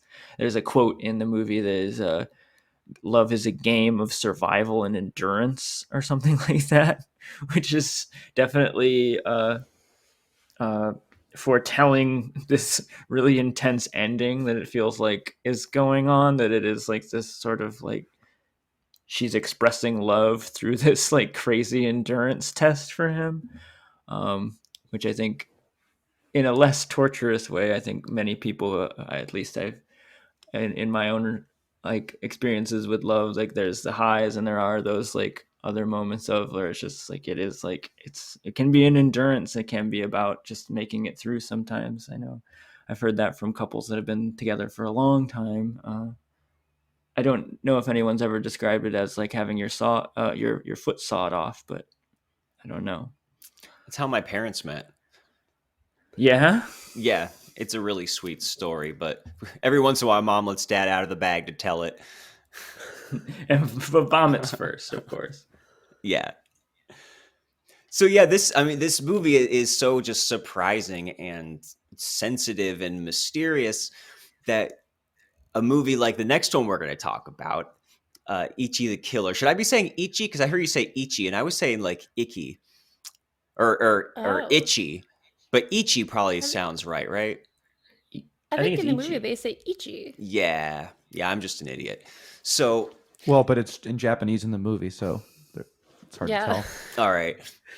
So yeah, a lot of his other movies seem to be a little more along these lines, and this is one that came out in 2001, based on a manga series by Hideo Yamamoto. Which has anyone ever seen any of this manga? Just online. I haven't read any of it. I just looked at stills. I read a few pages of it, not in its entirety, when I was looking for visual reference when I was doing makeup for my Halloween costume last year. So the character Kakihara has a full grid on his face of scar. And so I was looking for clear visual references, and this led me to the manga. And though I had a party to go to and I was running late, I did pause and read some. And it's notable to me that while Ichi in the manga is still like a nebbish dork character, and that's consistent in the movie, I think they portrayed the same incel vibe in the movie and the manga. Mm. However, Kakihara's character in the manga is much more gruff. He's an older man, probably in his mid 40s. He looks like a well-worn yakuza member. However, in the movie, Kakihara is eye candy for sure. Oh So, my god. of what I previewed in the manga, though I admit I did not read it in its entirety, I think that's one of the biggest differences in characters. Oh yeah, he gets a total like emo makeover for this. Yeah. And he's put front and center for a movie that is called Ichi the Killer. I think it's like that's the whole thing. Everybody says that like, oh, that's Ichi the Killer, or like, yeah, Kate, you want to tell your Halloween story where you were Ichi the Killer, but you're not Ichi the Killer. You're Okay. Takihara. No one knew who I was anyway. Nobody Exactly. knew. I was like, it's fine. You didn't even have the satisfaction of being like, no, you plebe. It's Takihara. Yeah, they were like, just who's Yeah, that just- hot scarred sicko wandering around? And me with a mustache. yeah, Yeah, I mean, he definitely. The easy thing is it calls to mind Heath Ledger's Joker, which I forgot to look into if he was inspired directly, but it seems like it must have been. They say they have like the same purple jacket, they have the same fucking scars, the same sort of like gleeful anarchy, like joy of pain sort of thing. And very an endearing quality, like even in the most horrible of torture scenes, he still seems hot and charming in this like sort of way. And a lot of the movie also seems like it almost follows like the way the mob aspect, the crime, like the multi-layered crime aspects of The Dark Knight were called to mind, which I hadn't thought about that movie in a little while, and this movie made me think of that. yeah, this is not a horror movie. I would say it's kind of an action or crime thriller film, although it's every bit as gruesome as Audition is, in my opinion. Yes. Way more gruesome, in my opinion. Yes. Audition is not actually that gory to me. No. So I think that it's personalized violence because the entire movie of Audition's about these two people. And so to see a violation of his body in this way is what's so horrifying. But Ichi the Killer, on the other hand, is just wall to wall gore and just fantastic new ways, in ultra violence that is candy like and bright and exciting in its colors. Yes, it is very over the top and kind of put me in mind of those early Peter Jackson movies like Dead Alive Yes. that what got almost comedic in the ways that they mutilate and pull apart and just all things they do to human bodies that I'm not sure are totally possible. So Although when it comes to comparisons, they fork when it comes to the way it's done, which a lot of Japanese movies around this time or Asian movies around this time seemed like they took gore in this, like, rather than the practical effects aspect. It's a lot that's in here for sure, and there's really intense practical effects going on, but there's a lot of flexing with kind of shitty, like, at least to our eyes now, CGI moments where like people are just like cut in half and very like obviously like video game graphics, like intestines coming out of them and stuff like that. There's lots of that, which it can be off-putting or even more gleeful. I don't know, depending on the audience member, I think. yeah, those shots have not aged great. I love it. It's a very early 2000s It's low budget so bizarre CGI. to see now. It's so bizarre to see. It's already like this heightened reality, and then they're doing it in this way that is also like breaking your idea of reality, which is like calling to mind that like this is not real at all, and it's like the blood gush that I'm seeing is like PlayStation 2 graphics, you know? Yeah, this is really where I feel like Miike's heart really is in a movie like this. Because, you know, when this premiered at a Midnight Madness screening at the Toronto International Film Festival, they actually passed out barf bags for everybody. And I guess they That's did so that at cool. a couple other screenings too, as kind of a publicity Yes. thing, which Which is I very love William because- Castle. I was gonna say, isn't that what they did for Pink Flamingos? They had for Pink Flamingos first screening, they had scratch and sniff cards, and I believe they also gave out barf bags. And so, two filthy, like glamorous and how filthy they are films, two personal favorites of mine, where what is trash is just so over the top. It's like that. Loving this movie is sort of like that guilty feeling. I don't know if anyone's gonna agree with me, but have you ever walked by a dumpster that smells kind of sweet and delicious? And it's kind of weird to smell trash that smells really good. Well, sure, yeah. Everybody That's this smelled movie, something where they're such as like, Pink that's not Flamingos." right, but I'm going to smell it again, for sure. Yeah, this movie smells for sure. And apparently, you know, according to some accounts, the barf bags were needed at some screenings. And I know that the UK required 3 minutes and 15 seconds be cut from this before they would release it. Hong Kong cut 16 minutes and 59 seconds, and it was flat out banned in Germany, Norway, and Malaysia. Yeah, anyone belly aching about like us putting Audition on the Unwatchables podcast because like, oh, it's not that unwatchable, everybody loves it, which is just like a constant thing. Can everyone stop doing that? That'd be great. It is just the title, but we're making up for it with this movie. I I think this is definitely a movie some people would absolutely stamp with an unwatchable stamp. And So the I reason first that saw they this- gave, I just want to read this quote real quick. The reason that they gave for those cuts was for, quote, scenes of mutilated, raped, or savagely beaten women or of sexual pleasure from violence. And that really just Yes. scratches the surface. But Truly. Please. I saw this movie in 4K restoration in Cleveland, oh my God. and there were several points that there were walkouts. And so I Ooh. had no idea what I was in for when I started this movie. Just like Tusk. I saw Tusk in theaters. I had no idea what that movie was going to be. And both are, in my mind, the two movies that I saw the most walkouts. So I will defend, there has to be someone out there that thinks this movie is unwatchable, though it is top marks for me. Oh, did I ruin my ending? Sorry. Oh, Well, we'll see where we the- all end with the this end one. is the beginning is the end. Is the beginning. Yeah, so the first surprise for anyone who's watching this movie for the first time but is familiar with its posters is that the guy on the cover, this blonde bombshell with the Joker scars Oh, on his face, is not uh-uh.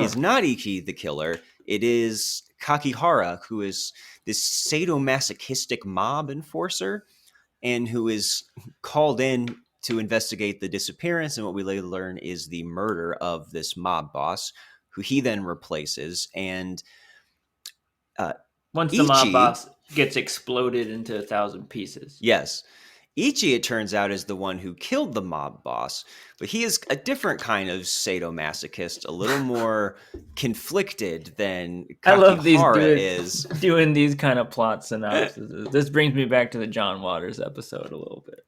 And the way we meet him is telling as well, because this movie opens right up with a prostitute being brutally beaten and raped while Ichi is watching from outside and masturbating. And we've had a lot of movies that have had cum shots that we've talked about, an almost suspicious amount on this podcast so far. And this is definitely the first one where the credits actually come into form in the puddle of cum. They come out of the cum. Yeah. And that's really nothing compared to what the rest of this movie has in store. And I'm hoping Kay maybe can help me with any further plot analysis because there is a lot of plot and a lot of Oh, characters in this so movie. much. And we I'm watched so this bad together. at mob movies. Yeah, I expressed this while we were watching it. It's just like the second there's a mob and somebody is like stabbing the other person in the back or is a double agent, I just feel like I become someone's mom, just being like, "Wait, I thought they were friends. Wait, what? I thought they were the yakuzas that were." And I just look like an idiot. Oh, I thought he liked him. Why'd he kill him? And yeah, so we have Kakihara torturing people. We've got the whole gang searching for Ichi. We have Ichi running around with these blades on his shoes and kicking people to death or in half. He's like a superhero or something. Like he Yeah. has like a superhero outfit. He befriends the young son of another Yakuza member. There's someone who's kind of controlling him and these mysterious flashbacks he has back to a rape from his high school days that he's kind of using Ichi as a way to pit these Yakuza gangs against each other. Well, I don't know. that's Is a there... big thing to unpack. That's like at the one of the central things is that memory, which I would love Kay to like help me out with like that plot twist that is tied into that memory, but it being a memory of him from when he was a kid and he was watching these bullies rape a girl who was trying to help him, like stop them from bullying him. But the whole thing is like he knows he should feel like sad and should have felt guilty, but he just like had a hard on or something. Like that's the whole thing about that, which that sort of spawns this whole like character that he is, who is like this superhero who wants to like exact vengeance, but also is like a voyeur persona too, who is there to like see the woman in distress and get turned on by it. It's this whole thing. Yeah. All right, we'll give you So one that's not sentence even. to put it, summarize it all up, okay? Oh.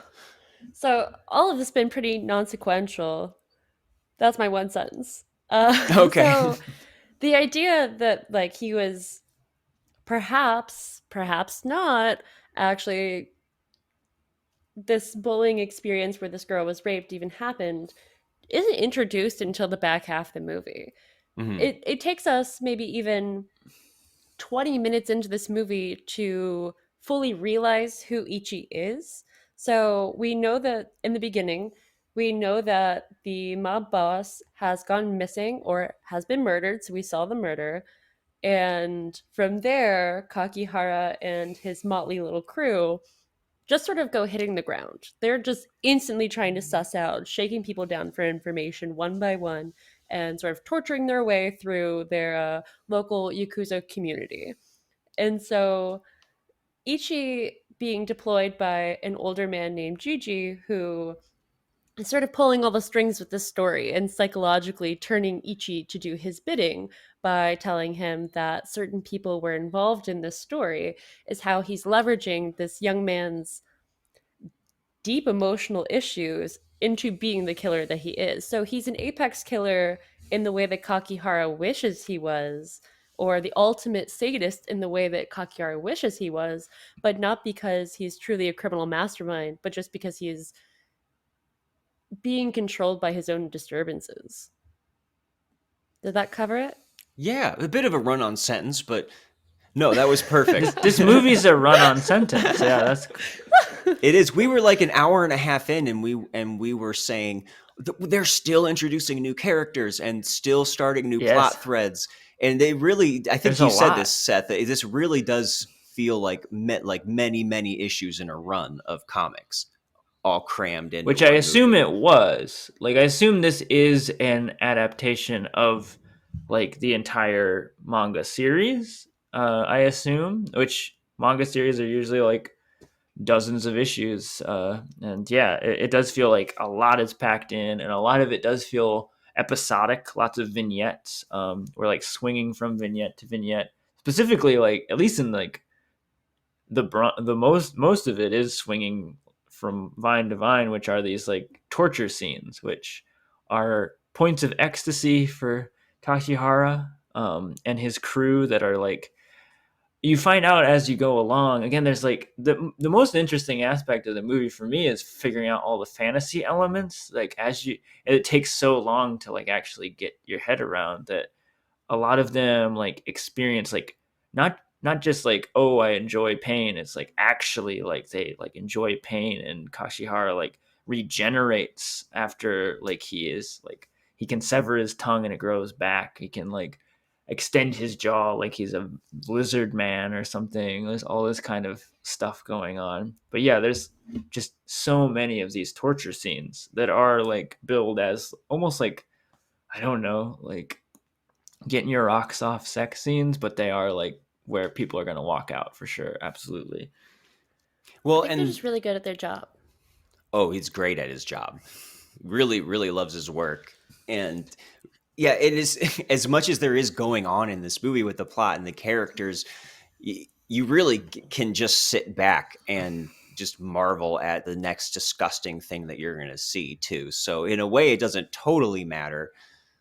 But yeah, these scenes, especially this early one on where he's torturing this guy who's being hung naked from hooks all through his flesh, just hanging from the ceiling, and he gets boiling water poured on him. He puts these spikes like through his cheek and then up through his jaw, and it is really gross. And we're barely 20 minutes in, and as penance for him torturing the wrong guy, he cuts off his own tongue, or halfway off, and gives it to just the horrified mob bosses who are looking at him.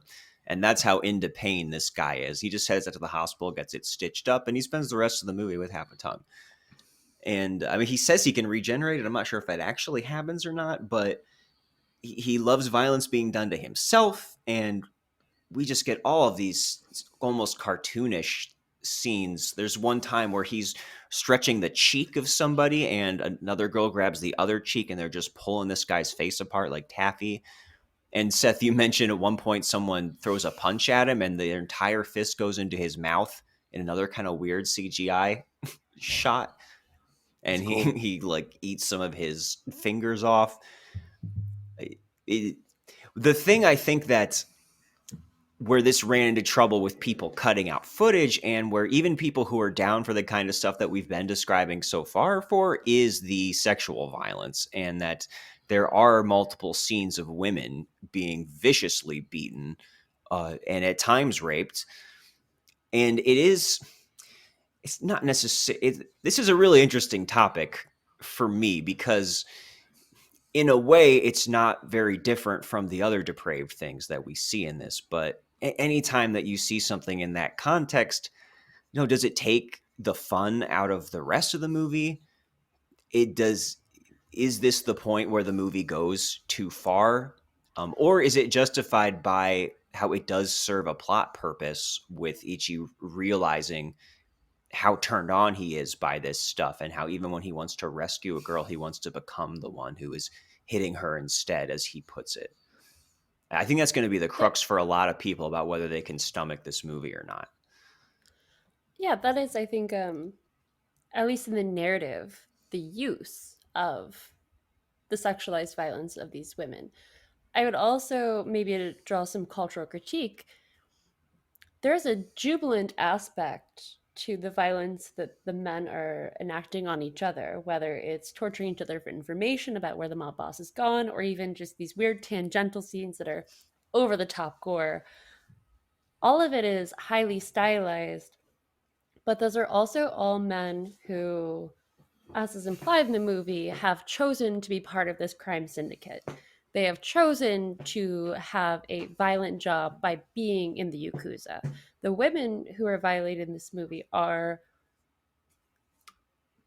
as I can remember, all sex workers. And so the first time that Kakihara goes to find who may know something about the boss, he goes to a sex club and he finds a woman who's entertaining a man, and she's telling a gruesome story about, I don't remember if it's her stepfather or her neighbor, someone who used to taunt her by making fun of her dog and how much she hated his dog. And one day she extracted her revenge by killing his dog. Her name's Karen, and she's my favorite character. She's wonderful, and she has perfect wardrobing. No notes on Karen. that. Karen. Her name's Karen, and every other sentence she speaks in English. All these Yes, she's the Japanese only names, one. and then there's Karen. Yes. So Karen is the only woman in this movie that sort of transcends those boundaries. She is a sex worker, but there are multiple scenes where she's running around with the rest of the Yakuza gang and taking part of the torture. She's the one who helps pull, I don't necessarily want to call the man a pimp, but there's a man that they go to interrogate who is operating a sex club, and there are women sitting on a couch around him as if they're on preview. And the man that they are trying to interrogate is clearly the man who's running the operation of the show. And so Kakihara begins to pull his cheek, and the man who's being tortured calls out to Karen for help, as if Karen would know him by maybe having worked for him or worked tangential to him in the industry in some way. And she decides to gleefully join in, and this is one of the most romantic moments in the whole movie, that Karen and Kakihara have a connection over their love of torturing this man. But overall, the rape and murder of the women in this movie, unfortunately, is, I think, in a way, a commentary about how in this crime world or syndicate, these women are essentially used as a type of furniture.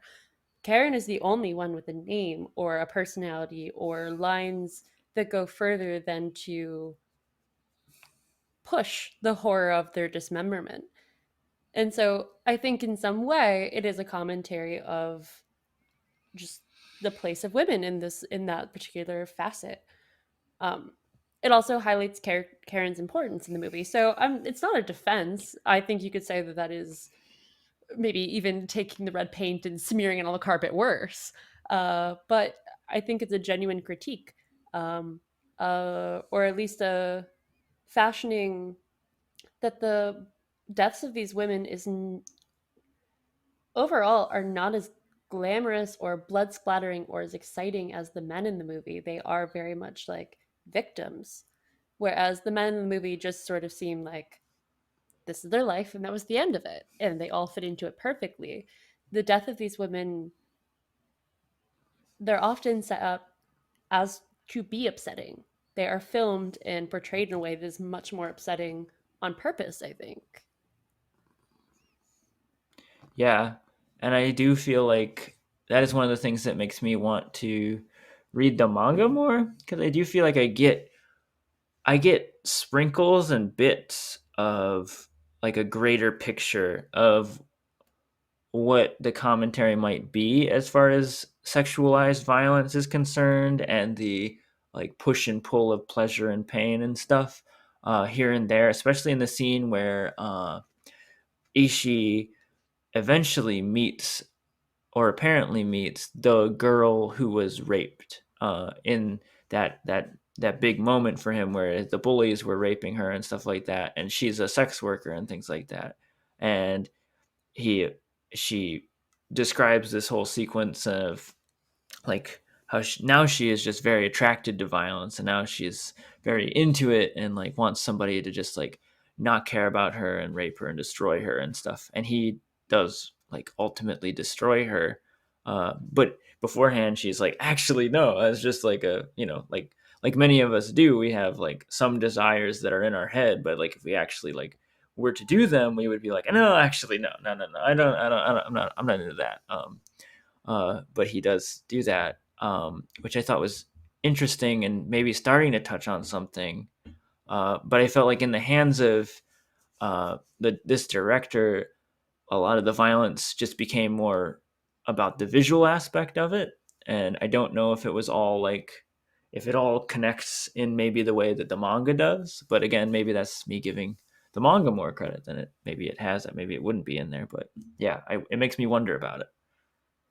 I do think there's I something think to what Kay was saying, that this movie is steeped in violence and bodies coming apart all the way through. And there would be something strange if if it omitted anything involving women or how these guys would relate with them. And there is a feeling that it's rubbing your face in it, but not in the same way as it's inviting you to gawk or for lack of a better word, like get off to some of the other violence, where it kind of distances you by being so extreme and over the top. And it does feel to me like there is a legitimate kind of corner of this world where this stuff is happening to women also. So on one hand, I would not begrudge anybody who just would see this as a step too far and not something that you want to see, and that it ruins any fun of the rest of the movie,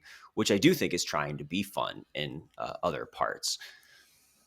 But it is definitely uncomfortable. But I do think that it is defensible in the context of the movie, which doesn't mean that it's not going to ruin your fun, maybe in a counterproductive way, but maybe in a productive way. I'm not really sure. But it didn't necessarily seem to be glorifying it or having fun with it in the same way. So by making it so ugly, maybe there's something to an integrity to that in these instances, it's going to show you something that really is just hard to watch and messy and ugly and not fun at all. That's kind of where I I think that landed with was that. I think that was so purposeful. Yeah, I guess to clarify what I was saying and to agree with how you put it, I think the deaths of the men in the movie are played with in a way. We have someone's full body being severed in half. We have lots of limbs or heads rolling in different ways. But when it comes to the women, there is some of this to some extent, but it is less fun. It is overtly more gruesome. It is often more empathetic to the women, and it looks genuinely painful. There is more an element of beating. And I think that it, in some way, makes the women as victims more empathetic than it ever shows the men as. And so while Karen is the only woman in the movie with a name and notable speaking parts, she is the woman who Seth referenced that goes to Ichi towards the end, and she pretends to be the girl from the story that she What? was raped. Man, I That's suck at Karen. movies. And I suck at she movies. purposely hunted I down didn't know Ichi on the that. street because she's the first person who figured out who he was and found him. And this was her attempt to use her feminine wiles to get closer to him and seduce him.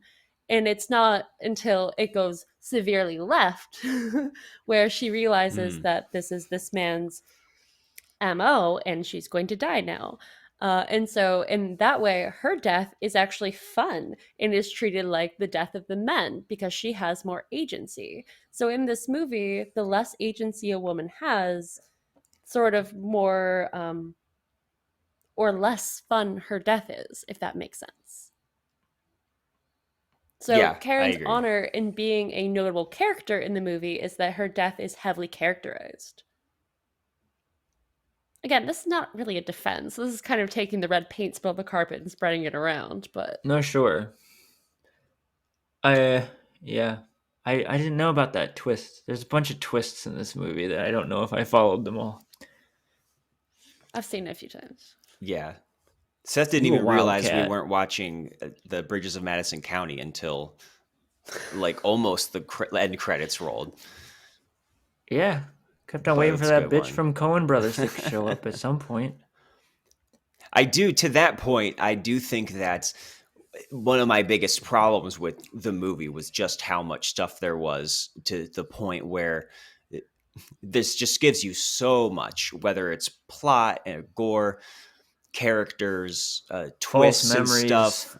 I never was able to get a handle on necessarily a rooting interest, even though it's not necessarily the kind of movie you have a rooting interest with the people, but there wasn't necessarily a single thread that really pulled me along, and it did feel kind of overstuffed. But honestly, I was expecting to like it a lot less, and because of the other stuff that we were talking about, because I did see this many years ago, and I actually forgot like most of it, which is really weird watching it now to think, what kind of state was I in at the time when I first watched this to not remember It's like, most of this. no impression. Yeah, but according to Letterboxd, I did see it before, and but that actually ended up not being the sticking point, and at best I did actually laugh at certain parts or think that there was some comedy or absurdity that was just so wild. Whether it was really small things, like I remember this guy who said something that Kakihara didn't like, and he sticks this giant spike in his foot. And then they just continue doing their kind of badass slow motion walk, but this guy has to walk with the gang like, ah. Yeah. He offered whoever in the gang, as they were kind of beaten down the block, wanted to bail at that moment rather than go find Ichi and face the rest of the mission. Now is their time to bail. And that man sort of looks around and sheepishly says, like, I think I'd like to go home. And so he nails him down. Yeah, there's moments of people slipping in blood. There's gratuitous scenes about people being chopped up and way their bodies flail around. And I think it really makes a mockery of all of these deaths, except for the women. Really, they're the ones that, for the most part, their deaths are not a mockery. There are only two people that I can really put my finger on in the movie that have any sort of character development, and that's Ichi and Kakihara. Ichi's character development doesn't really go anywhere. I think that it's not necessarily even developed in terms of it's progressing for the character, but our understanding as an audience is progressing. I would say that Kakihara is having, like, he has the most through line in his quest to solve the murder of his crime boss. And it's revealed several times in several ways that he had a special connection to the yakuza boss because Kakihara's love for pain was only matched by his boss's ability to be like the best sadist. And there's a scene where Karen attempts to step up and be the right sadist for Kakihara. That's the scene where I think she has him chained, and in some point it's like a very green looking room. I liked that. I And wanted more of that whole thing. he's But sort she of failed. despondent It's when so he sad. realizes that she could not inflict the pain with doesn't have enough heart in her pain, I think is one of the lines or something like that. And so his constant quest for the most physical thrill or the most even emotional stimulation through pain is sort of one of the only constant through lines. Yeah, really. Yeah. Ichi just kind of is mainly of interest for what he brings out in Kakihara, because he pretty much ends up in the same place he was in the beginning without much in between. He's always this tortured, crying, kicking, killing machine. He has this great image, though. This like running, sobbing superhero with a heart on and blades on his feet. You know, it is a great cartoon image. Which again, like a lot of this, the phrase "on paper" keeps coming to mind. Like a lot of this on paper, which maybe points to that. Like maybe I should read the damn manga, but a lot of this on paper seems like I'm very interested in it. And when I think about it, I'm like more interested in it. But the actual like sitting down and like wading through it all was a lot. It was a lot. I found it punishing in several different ways. Yeah, it is a gauntlet. And oh, one of the other moments I want to make sure I mention somewhere is the guy who is controlling Ichi is, at one point he is going to kill somebody and unzips his clothes and then has this body of a massive bodybuilder, and he's like this kind of It's older, so frail looking cool. guy. And that was the kind of really gonzo stuff that I could see him like. Those are my favorite parts, is pushing it things Now it like looks that like a as far as they can crazy go. thing you could do on Instagram now, like basically. The Instagram filter. So what I like is that this old man who he's controlling Ichi to sort of one by one pluck off the most prime yakuza members of this specific syndicate, which I don't know that we have the name of, and they're the one that's parallel to them, not necessarily a rival, are the They Suzuki work in the same family. building, which I loved that. They Yes. work in the same building. And so Kakihara was in trouble because he began to mutilate people of the Suzuki family, and that's why he cuts off his tongue. And so Gigi, the old man, is getting Ichi to strategically pluck people off one by one, and through the means of trying to torture and get to the bottom of it, they're killing each other too. And so he's sort of purifying the entire Yakuza family system so that he has control, is his idea, I believe. Uh, but when that old man, Gigi, disrobes to kill that bodyguard, he unzips and he's just like ripped and like fully He's oiled and wearing a huge. Speedo, like he was like ready for bodybuilding competition. And then I believe he just strangles the guy. He doesn't do anything that requires any of those muscles. It was Yes. just for like the strangeness and the vanity of the spectacle of horror. And why would a He guy did not like need that to be need a guy muscular at with all to do blades on that. his foot? You know? Why does he need to be a little manipulative guy? It like does undermine. I kind of. It's funny. It's like it undermines the character, which I figured he was like. I'm scrawny and old, and I'm behind the scenes puppet master, but he's like actually like a huge dude. It's so funny. It's just another wild Why? thing. And so part of me thought this would work better more as like a mini series or a show or something, where you could Yeah. really watch it in little chunks and maybe explore more things, because it just keeps piling on more stuff, like finding out that the memories were falsely implanted in him and this relationship with the little boy. And I don't think it all ended up really being of that much of consequence, but maybe it would have if there was more room to explore all of that different stuff. And maybe the whole, climax, the final showdown would have been a little more dynamic between I these do two love the characters. showdown. That might be my favorite part, though. Like, I was kind of I was really down on the movie at a certain point but then once the like that final bit started, the final showdown is just so like intense and funny and like goes back to like the basics of like what's going on, which is like Takihara. Like, I love the whole like battle that they're having with just Takihara trying to find a mate basically, and possibly he thinks he's going to find it in Ichi, who is coming at him trying to kill him and stuff, and he's just like overjoyed. Once again, a parallel to the Joker and Batman, this whole thing of like the Joker loves Batman because like Batman is his perfect enemy. Like, at last I have somebody who can stand up to me, and that's happening here, and he's like overjoyed. It's like, don't disappoint me, and all the like arcs that takes, including getting to the point of like, oh, you've failed me, you've totally failed me, and then he rips the little kid's head off. Ichi rips the little kid's head off, who was like looking up to him as like a guy who punishes bullies and stuff, and that like brings him back, and he's like, you are the one, Ichi, you are the one. It's like, so I love the ups and downs of that whole sequence. Oh, that's right. Even That's because he before kills his dad, right?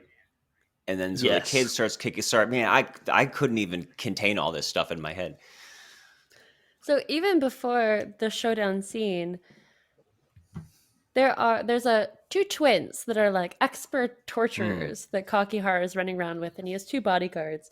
And this is sort of the final countdown of murders, if you will. And Ichi is somewhere around and beginning to murder and getting closer and closer and picking them off one by one until just one of the twins and Kakihara is left in the bodyguard, but he's out doing his own little mission at the moment. And the bodyguard with the son. And Kakihara turns to his friend and he says, essentially, like, oh, I'm terrified. I haven't felt this way in so long. I don't want to be disappointed. And he begins to sort of like fix himself up a little. He's like visibly giddy. And so he is truly like looking for someone on the same level as him. And he's found someone that instills fear in him like he hasn't felt before or in a long time. And so there's, in a weird way, like this feels like Kakihara's sexual tension, but at the scene of those murders where the twins die, just as one is found to be dead, there is a cum splatter on the wall, and then Ichi turns around and kills the other one. And so there's a constant like interweaving of these two people about a hypersexualization of violence that women are tangential to, and ultimately pivots towards men as its focal point. So I definitely want to get everyone's final thoughts on this and ultimately where you landed. And if we could start with you, Kay, is this a movie that you still kind of see as a product of your edgelord days with Salò and showing to people and everything, or is there something This is really new just or therapy here, that you've gotten out of this today? I hate to say it. This is a newer love in my life. Salò was a high school love in my life. No, I love the fashion in this movie. I love some of the violent scenes. There's a man who is trapped in a TV and there's feathers flying all around the room. And he notes to Kakihara that, like, you were in love with Boss, weren't you? Because he's the only one who could hurt you in the way you needed.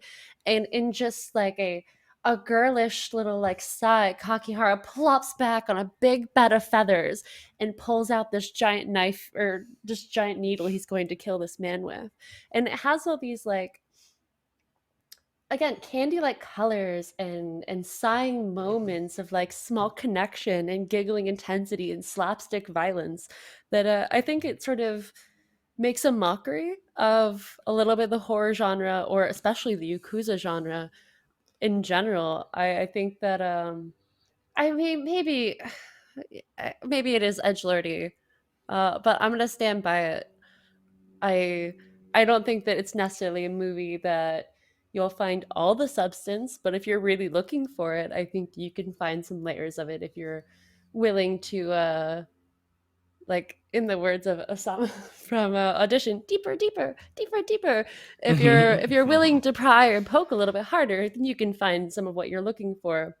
It's not an incredibly meaty movie in terms of emotional substance. It's more meaty as in a butcher house is full of meat.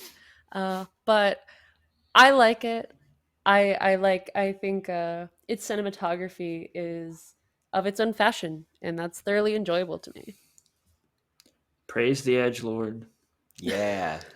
Well, and Praise Seth, I'll him. let you have the last word. So I'll just say that I was really surprised by how much I like didn't hate the movies. And like I had a much better time than I was expecting to. And so as ungainly as it is, I did enjoy enough of it, especially with this kind of angle that you brought up, that it almost is making a mockery of the entire thing by saying like, okay, you want a fun Yakuza movie that takes the plot, very seriously and all these things. Well, this blows it up about as grotesquely as it possibly could. And I'm not sure if I'll be returning to it anytime soon. And certainly in a conversation with Audition, the contrast is stark. But yeah, I was unexpectedly charmed to an extent by it. So, yeah, I will say that. Would you unwatch it? I would not unwatch it. No. Okay. Ding ding. I think it was a lot here. That's the most exciting part, and also the most just like off-putting part. I think I was kind of set up already that like I kind of don't like multi-layered crime movies and yakuza slash mob movies. But I do think that's cool that it's like it does take it to this borderline like Pynchon level of just like exploding those genres to the point where it is just like convoluted. I find that to be like really interesting. That's really interesting to me. And our two main characters are really like visually stimulating, and the idea of them is so wild. I was just personally like my palate just could not keep up with the sexual violence. I think there was just something there that really just kind of ruined the time for me overall, especially any idea of me like returning to it. Uh, the big one being, and again because of the way the movie operates and treats some of its female characters, like I'm not even sure which character is involved in the particular scene that really set me off. I mean, like a lot of the rape scenes set me off for sure, as far as like spoiling a good what could have been a good time. I feel like there's this one that is just like this really intense torture scene like midway through after seeing so much, and I don't know who the woman is in the movie. I can't remember, but that one is maybe I would agree that like most of the women's like hardships are dealt with differently than the men, but this one in particular, like there's the opening of it is her like tits being stretched out and being like cut off and things Yeah, like the killer that. nipple. It does feel like suddenly like it all is happening to everybody, and it's that one was particularly difficult for me to just like bounce back from. That's an image I would like to not have in my mind. And and definitely the opening sequence that is like a really intense beating slash rape was just really hard to like bounce back from at a certain point.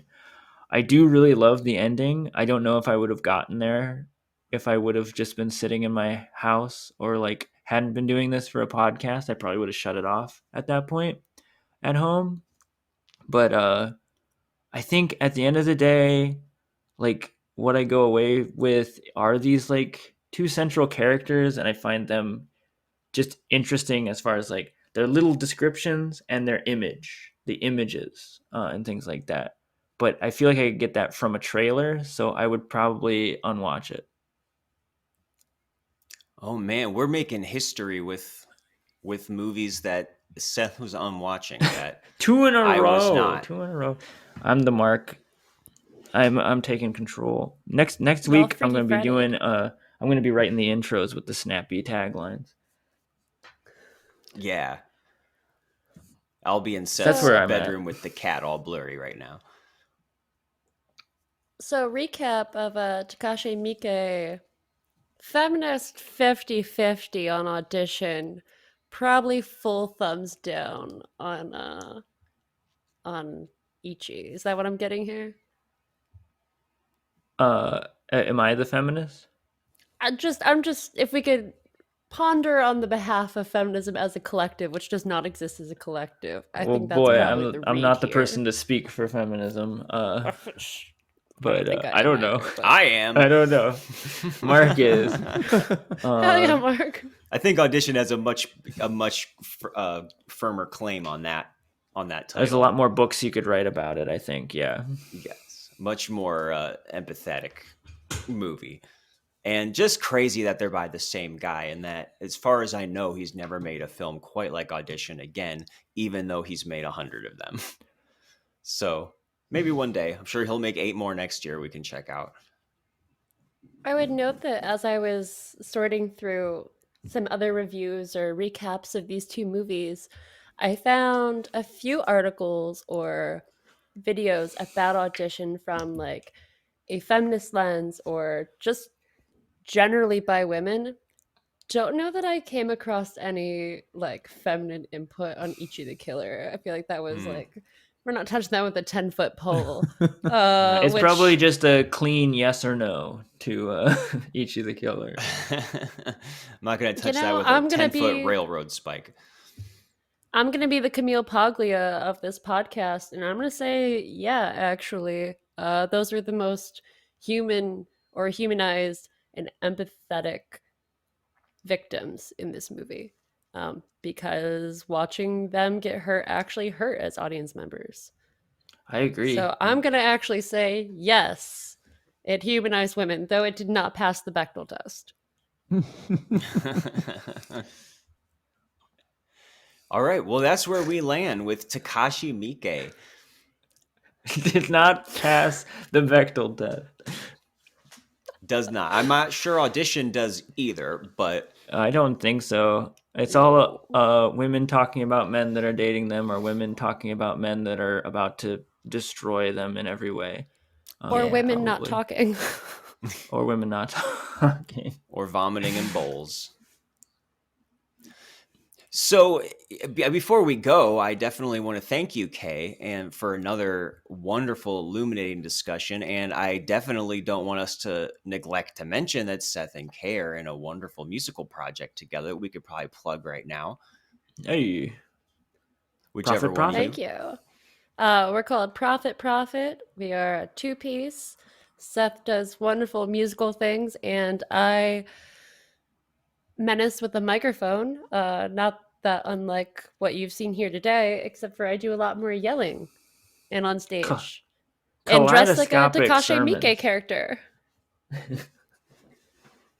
And If we you're in should the say that Akron in area, you will come to Annabelle's this Saturday.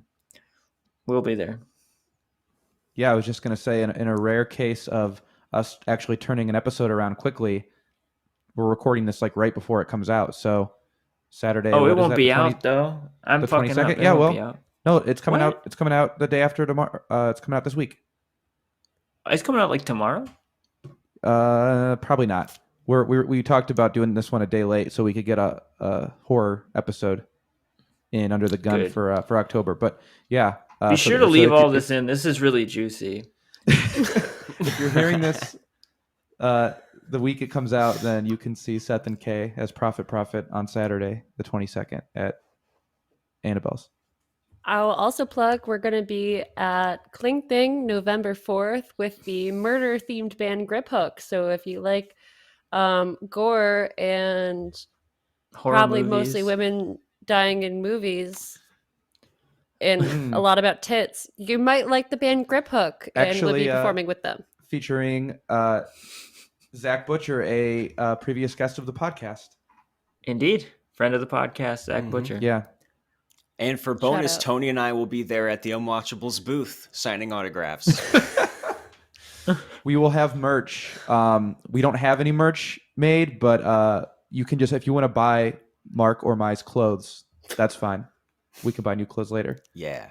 If you are a listener in or around the Akron area, you can meet everybody on this episode and tell us exactly what you thought of it.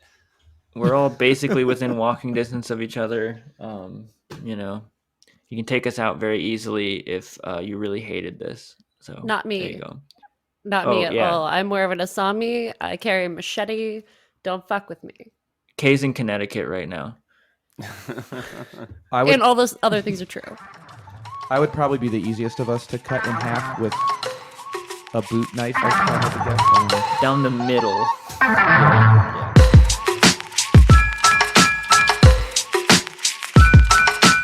Unwatchables is produced by Tony Scarpitti, hosted by me, Marc Dottavio, and Seth Troyer, with artwork by Micah Kraus.